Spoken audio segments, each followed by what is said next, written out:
camarades et chers collègues, si je m'adresse à vous ce jour avec notre médecin-chef, c'est que sur le territoire du Jura, l'évolution de l'épidémie du Covid-19 est très défavorable.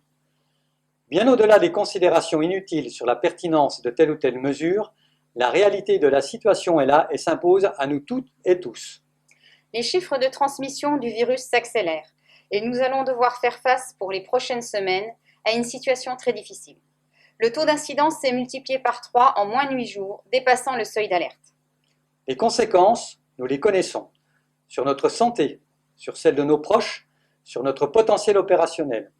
Au sein du SDIS, nous devons ensemble, et ce plus que jamais, faire preuve de civisme et d'exemplarité.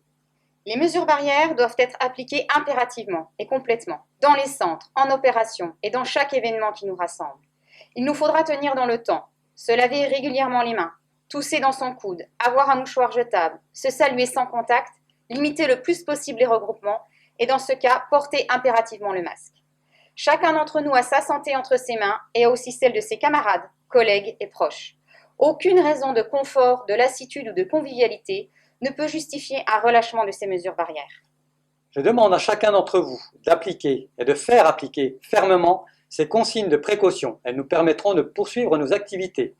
J'ai décidé jusqu'à nouvel ordre de reporter toutes les formations de maintien des acquis, la formation des jeunes sapeurs-pompiers et de réduire à l'essentiel l'activité fonctionnelle qui génère des regroupements. Reporter toutes les cérémonies. Enfin, autoriser les seules actions de formation départementale indispensables à la préservation de notre capacité opérationnelle et du volontariat. Des consignes vous seront précisées pour faciliter l'application de ces mesures. En cas de contamination ou de symptômes, restez chez vous, c'est la première chose à faire. Ensuite, pour répondre au cas par cas aux multiples situations, le service de santé, avec vos cadres, seront à vos côtés. Je le sais, cette situation est pour nous difficile. J'ai confiance en notre sens des responsabilités pour enrayer rapidement la propagation du virus. Vous avez à cœur la santé de vos proches, de vos camarades et la vôtre.